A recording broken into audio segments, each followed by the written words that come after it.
¿Qué aprendemos en los capítulos 7 y 8 de Romanos acerca de lo que aportan los mandamientos del Antiguo Testamento a la vida humana?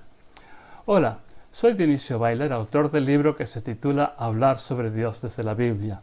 En esta serie de presentaciones estoy dando lectura en voz alta a ese libro. Aproximadamente 3 décadas después de la desaparición de Jesús, el apóstol Pablo escribía a la comunidad cristiana en la ciudad de Roma. Retomamos ahora la argumentación de esta carta que habíamos interrumpido en nuestro capítulo 5, tema 4, donde habíamos visto los capítulos 5 y 6 de Romanos.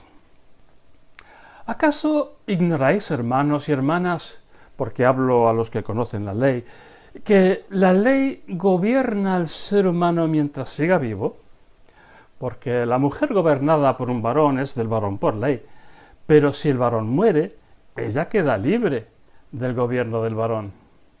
Entonces, por consiguiente, mientras vive el varón, ella es adúltera si tiene trato con otro varón.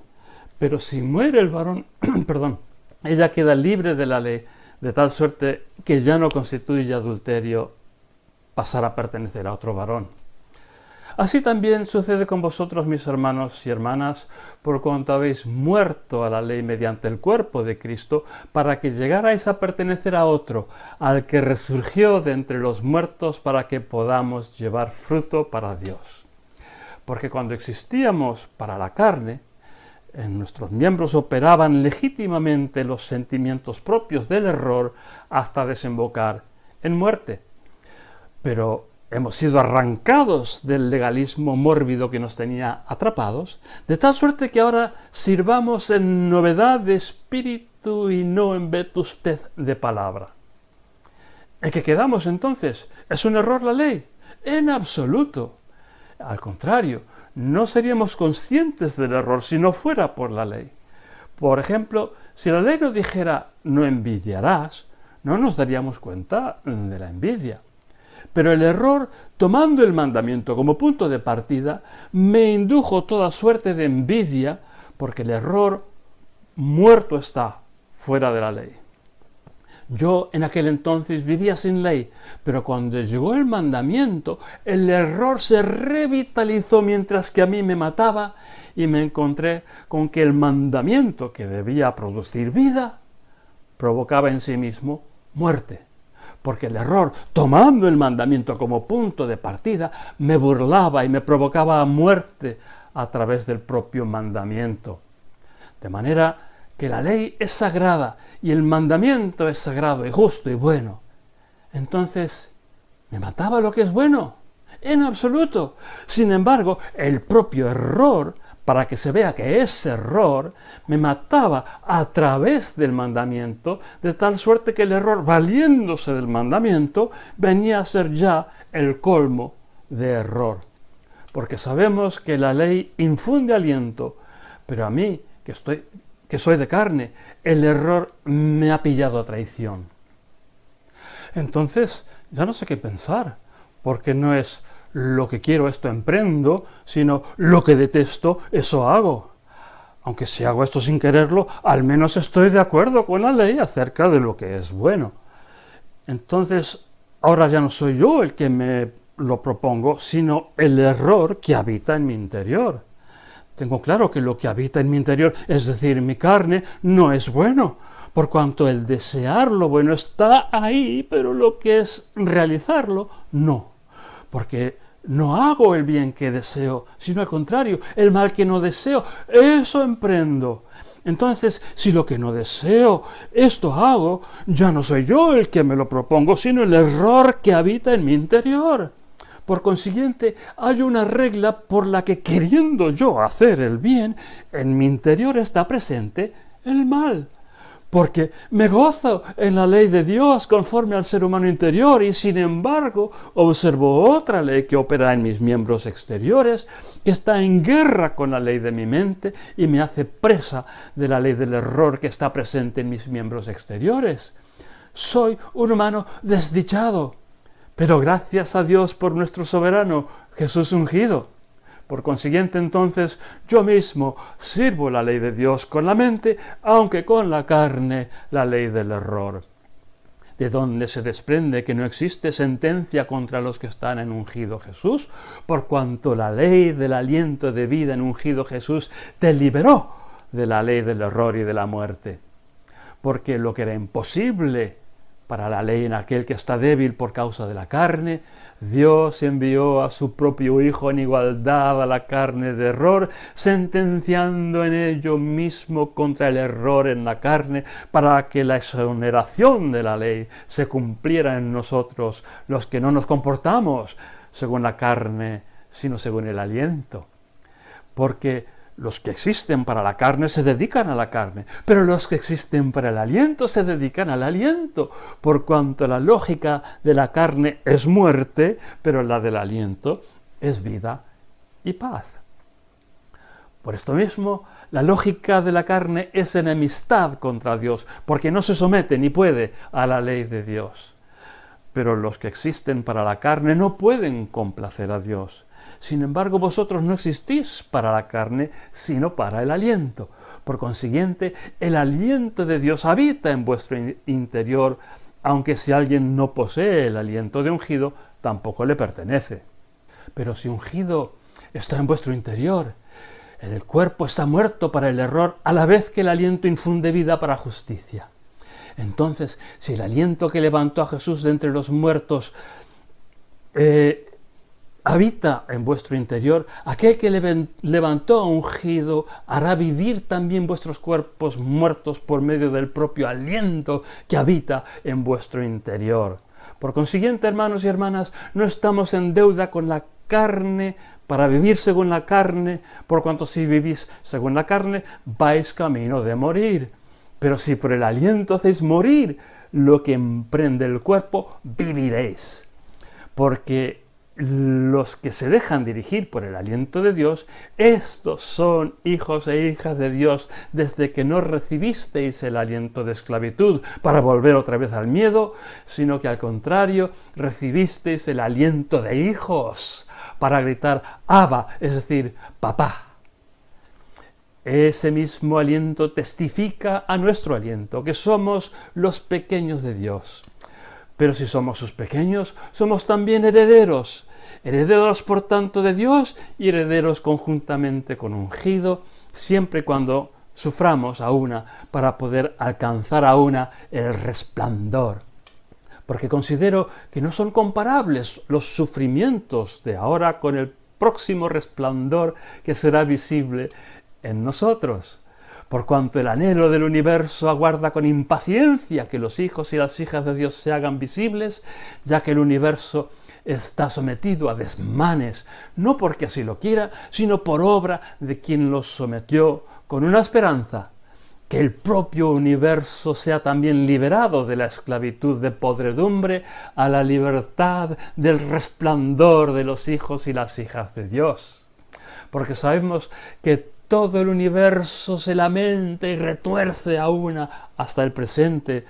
Pero ya no solo eso, sino que nosotros mismos, en posesión del primer fruto del aliento, nos lamentamos en nuestro fuero interior a la espera de la adopción, del rescate de nuestro cuerpo, porque a esperanza hemos sido salvados.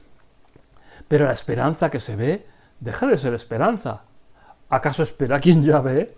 Entonces, por cuanto esperamos aquello que no vemos, hemos de aguardarlo aguantándonos. Pero así también el aliento acude a apoyarnos en nuestra debilidad, porque ya ni sabemos qué pedirle a Dios. Sin embargo, el aliento interviene. Es con lamentos indescifrables, pero que escudriña el entendimiento. Aquel que escudriña el entendimiento conoce bien el sentir del aliento, que interviene a favor de los consagrados como Dios manda. Con todo, sabemos que a los que aman a Dios, todo coopera para bien, es decir, a las personas escogidas deliberadamente. Porque a los que ya conoció desde antes, también los destinó desde antes, para que se pareciesen a la mismísima estampa de su Hijo, de tal suerte que Él fuera el primero entre muchos hermanos y hermanas. Pero a los que ya destinó desde antes, a esos mismos también los escogió. Y a los que escogió, a esos mismos también los hizo ser justos. Y a los que hizo ser justos, a esos mismos también los hizo brillar. Así que, ¿cómo responderemos ante estos hechos? Si Dios mismo está de nuestra parte, ¿quién es el que se nos opone? Pero aquel que no dejó olvidado a su propio Hijo, sino que nos lo transmitió a todos nosotros, ¿cómo no iba ahora a concedernos liberalmente, juntamente con Él, todas las cosas? ¿Quién censurará a los escogidos de Dios? Dios es el que hace justos. ¿Quién condena? Ungido Jesús es el que, habiendo muerto, sin embargo resurgió, y es también el que está ahora a la mano derecha de Dios e interviene a favor nuestro. ¿Quién nos apartará del amor de ungido? ¿Sufrimiento? ¿O dificultad? ¿O persecución? ¿O hambre? ¿O desnudez? ¿O peligro? ¿O espada? Como pone, por ti nos matan a todas horas, nos consideran ovejas de matadero. Sin embargo, ante todos estos enemigos vencemos fácilmente gracias al que nos ama, por cuanto nos sentimos seguros de que ni muerte, ni vida, ni emisarios, ni antigüedad, ni novedad, ni futuro, ni potencia, ni alteza, ni bajeza, ni ningún otro ser creado nos apartará del amor de Dios que hallamos en nuestro soberano ungido Jesús. Comentábamos en el capítulo anterior sobre la esperanza, que una cosa es anunciar nuestra identidad compartida con Cristo en una nueva humanidad, y otra cosa es descubrir cómo salvar las distancias, por muy eficaz que sea el bautismo, entre nuestra realidad presente y la plena realización de nuestra esperanza de aprender a vivir según el modelo de Cristo. En estos capítulos ahora, Pablo nos expone que el secreto está en el espíritu por el cual superamos la dinámica de esclavitud a la letra muerta de la ley. Pero es precisamente en su descripción de los límites de lo alcanzable por la letra muerta de la ley que Pablo deja ver una vez más lo luminosa y espiritual que es la propia ley, ya no como letra muerta, una aberración que solo puede producir frustración y muerte, sino como conocimiento de la intención del Espíritu de Dios. Leyendo con atención al detalle de la argumentación, el contraste entre los capítulos 7 y 8 no parecería ser entre dos ideas diferentes de lo que viene a constituir la conducta que agrada a Dios. El contraste es respecto a los medios disponibles para poder alcanzar ese ideal. El capítulo 7 culmina con una exclamación de gratitud, no porque la ley haya sido abolida, sino porque ha aparecido en escena Jesucristo. Y el capítulo 8 empieza con la declaración de una confianza firme de no ser condenados. Otra vez, no porque las conductas necesarias sean diferentes de las que se sabía por la ley que agradan a Dios, sino porque ha aparecido en escena el Espíritu o aliento divino que puede hacer en nosotros lo que la carne jamás consiguió. De hecho, incluso desde la carne es posible, según el capítulo 7, reconocer que la ley es buena, reconocer que es el objetivo ideal a que aspirar en la conducta de la vida humana. El problema no reside en la ley, que es buena, incluso perfecta como revelación de Dios. El problema reside en nosotros, en tanto que estemos procurando alcanzar esa perfección con nuestra carne. Vivos todavía en este cuerpo de muerte, a pesar de la nueva identidad con Cristo que hemos asumido mediante el bautismo, seguimos divididos entre un ya sí, que es a la vez un todavía no. Como una paradoja, una contradicción a caballo entre dos eras. Una nueva humanidad, pero condicionada provisionalmente por los hábitos de la vieja humanidad que ha de desaparecer. Pero no estamos solos en esa condición. hijos de Dios por el Espíritu como Jesús, coherederos con Jesús, entonces de la gloria que nos es propia como hijos de tal Padre, padecemos como Jesús provisionalmente de la debilidad de la carne mortal. Y como nosotros, toda la creación aguanta como puede este intervalo lleno de contradicción, gimiendo su agonía ante el Creador mientras espera la manifestación de los hijos de Dios. Es decir, la manifestación de nosotros en la plenitud de nuestra nueva humanidad. Pero toda esta dinámica del Espíritu que celebra el capítulo 8 no es para que descubramos otras conductas de algún modo más satisfactorias que las conductas reveladas en la ley como voluntad de Dios. Al contrario, la dinámica del Espíritu, la dinámica de ser vivificados en estos cuerpos mortales por el mismo Espíritu que resucitó a Cristo, se manifiesta como plenamente espiritual en que nos capacita para hacer lo que antes nos resultaba imposible, aunque reconocíamos que era bueno. Nos rehabilita para vivir como antes nos resultaba inalcanzable, a pesar de que suspirábamos por vivir así. El problema de la carne, según nuestra lectura de hoy, es que no se sujeta a la ley de Dios ni tampoco puede. Y por tanto, quienes viven según la carne no pueden agradar a Dios. De donde se deduce una vez más que el problema no está en la ley, no es la ley lo que tiene que cambiar. El problema reside en nosotros. Somos nosotros los que tenemos que cambiar hasta que por el Espíritu podamos cumplirla como jamás pudimos por la carne. Y así agradar a Dios. Volvemos patas arriba a la lógica del pensamiento de Pablo. Entonces, si pensamos que en estos capítulos nos está informando que ahora, gracias a Jesús y a un nuevo espíritu, quizá el espíritu de tolerancia y manga ancha, estamos exentos de cumplir las exigencias de una vida moral y social que agrade a Dios. No, Dios sigue pretendiendo de nosotros una convivencia armoniosa y no violenta. Sigue deseando que abandonemos nuestros hábitos de dominación y sumisión del prójimo, de desigualdades y derechos exigidos en detrimento del bienestar de los demás. Dios sigue esperando ver en nosotros una generosidad de espíritu que antepone los intereses de los demás a los propios. Si es que nos encontramos entre las personas a quienes las viejas reglas de juego han privilegiado con poder adquisitivo, educación, que también otorga poder, o accidente geográfico, como nacer en Europa y no en África subsahariana. Y Dios sigue esperando ver en nosotros una justa firmeza de espíritu propia de la gloria, de la condición de hijas e hijos de Dios, si es que nos encontramos entre las personas a quienes las viejas reglas de juego menoscaban por ser, por ejemplo, de sexo femenino, o de una raza o región geográfica dominada y subyugada.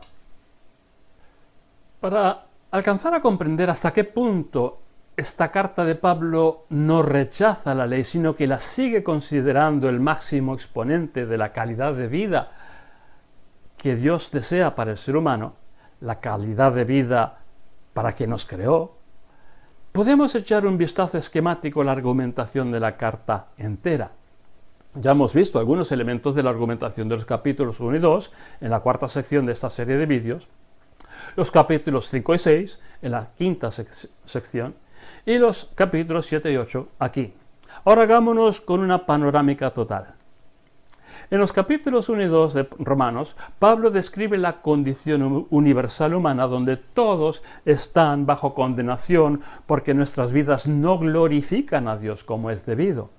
Los gentiles tienen una especie de ley inscrita en la conciencia, por lo que los juicios de Dios contra la humanidad caída son siempre justos. Y en cuanto a los judíos, su problema reside en que el conocimiento de la ley no equivale a su cumplimiento. En los capítulos 3 y 4 descubrimos que la justicia solo es posible por virtud de la fe. Fe que, como en el caso de Abraham, es previa incluso a la recepción de la ley. Fe que viene a ser algo así como estar en una relación justa con Dios gratuitamente por la gracia de Dios. Es Jesús quien nos rescata de nuestra condición de infidelidad con respecto a Dios.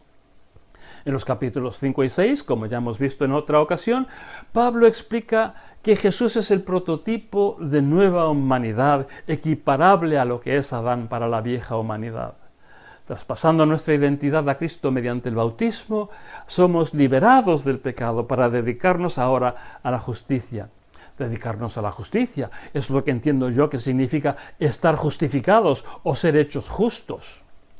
Ahora, en los capítulos 7 y 8, tenemos una comparativa de lo imposible que resulta intentar cumplir las exigencias de Dios antes de ser primero justificados por la fe, por la gracia de Dios, y luego la vida victoriosa, que es consecuencia de dejarse llevar por el Espíritu de Dios o Espíritu de Cristo, o aliento de Cristo, confiando por la fe, a pesar de todas las evidencias y circunstancias, que nada nos puede separar del amor de Cristo. En los capítulos 9 a 11 a continuación, se confirma que establecer esta nueva humanidad del Espíritu no viene a ser lo mismo que anular la ley. Incluso la elección de la descendencia de Abraham, uno de los temas más esenciales de la narrativa que encierran los libros de la ley, Génesis a Deuteronomio, sigue todavía en pie. Israel será restaurada, aunque ahora Dios esté centrando especialmente en llegar a todas las demás etnias de la humanidad. Para Pablo, la elección interina de todas las demás razas no puede invalidar la elección de Israel, porque eso equivaldría a invalidar la propia ley, la cual no deja nunca de ser la revelación de la voluntad de Dios para la humanidad. En los capítulos 12 a 15, Pablo entra a atajar diversos problemas suscitados por la convivencia entre personas de distintos trasfondos y culturas con diferentes tabúes y maneras de entender la religión o el culto a Dios o a otros dioses. Citando a veces expresamente la ley, la convivencia armoniosa y no violenta, generosa y abierta al prójimo que exhorta a Pablo en todos estos renglones, es el más fiel ejemplo posible de que Pablo se está dejando guiar por el Espíritu de Dios, que es el mismo Espíritu de la ley, siempre compatible, por tanto, con la ley. En los saludos finales, capítulo 16, Pablo menciona expresamente personas de las etnias judía, griega y latina, y saluda la realidad de una iglesia que está siendo guiada por líderes femeninas y masculinos, todos liberados por igual para actuar según los dones que el Espíritu ha repartido. La Iglesia de Roma es entonces el propio modelo de la convivencia armoniosa conforme a los principios más profundos que encierra la ley, demostrando así ser una iglesia legítimamente espiritual. Aunque los cristianos de origen no judío nos pueda resultar molesta la idea de una elección perdurable de Israel, quizá Pablo intuía algo del papel que todavía le quedaba a su raza como ejemplo de la forma de vida que instruyó Moisés y predicó Jesús. Como observa el teólogo John Howard Yoder, en los 2 milenios y medio desde el inicio de la diáspora, los judíos han vivido como una minoría, a veces tolerada, otras veces perseguida, obligados a sobrevivir sin acceso directo al poder político y militar. Pero ellos han seguido el programa trazado por la carta de Jeremías a los exiliados. En Jeremías capítulo 29, versículos 4 a 7. Despreciados y vituperados, como el siervo sufriente de Isaías y como el propio Jesús, se han mantenido fieles a lo que entendían que Dios les exigía, según el entendimiento que tenían. Esto a pesar de padecer episodios de crueldad exquisita, como la sufrida con los reyes católicos de España, con los pogromos bajo los zares rusos y con Hitler a mediados del siglo XX. Su existencia ha sido forzosamente pacífica, no violenta y marginal, obligados a una ejemplaridad fulgurante frente a la crueldad de los regímenes cristianos que les ha tocado padecer. Es posible afirmar esto a pesar de dos excepciones notables a la regla: el breve período de independencia y lucha armada por mantenerse como un Estado judío entre los siglos II a.C. y I de nuestra era, y el presente Estado de Israel, de menos que un siglo de duración hasta el momento, un Estado precario, cuyo futuro es incierto y con el que solo reside una minoría de los judíos del mundo. En tanto que los cristianos no nos desenganchemos de nuestra adicción al poder, puede que a través de los siglos y milenios la diáspora judía haya sido lo más parecido en la práctica real a una encarnación perdurable de los principios predicados por Jesús. El sionismo cristiano, entonces, al alentar y fomentar el militarismo israelí y el desafortunado enfrentamiento bélico entre descendientes directos de Abraham, resulta atractivo para muchos cristianos precisamente porque un judaísmo militarizado y enamorado del poderío político y bélico les resulta comprensible y natural por parecerse tanto al cristianismo militarizado de los últimos 16 siglos. Si los judíos se parecen a los cristianos en este particular, los cristianos ya no tenemos que contender con el testimonio judío que contrastaba tan sublimemente con nuestra propia infidelidad histórica. Los cristianos que llevamos tantos siglos matándonos entre nosotros y subyugando pueblos paganos, no podíamos menos que sentir un profundo malestar ante la presencia en medio nuestro del pueblo judío, con su tradición milenaria de bajar la cabeza y esperar que pase la furia de las tormentas políticas y militares, confiando humildemente que Dios les daría posteridad en la tierra a pesar de sus muchos enemigos. Quizá lo molesto que nos resultaba ese testimonio explica, en parte por lo menos, la furia del antisemitismo cristiano. Antisemitismo del que el sionismo cristiano quizá no sea más que una variante, puesto que el judaísmo que alienta y apoya es este que por fin se nos parece, despreciando la vida del prójimo que es diferente y entregándose a las armas en lugar de esperar en Dios. Así podemos seguir considerando que el judaísmo tradicional, el de siempre desde la generación de Jeremías, es históricamente irrelevante. Y con esta idea inquietante sobre todo lo que todavía nos queda por delante en nuestra vocación de ser como Dios nos invita a ser y nos instruye a ser, lo dejamos por hoy. En nuestra próxima presentación concluiremos esta serie presente sobre el Señor como dador de la ley o instrucción divina, considerando algunos párrafos de Jesús en el Sermón del Monte. Hasta pronto.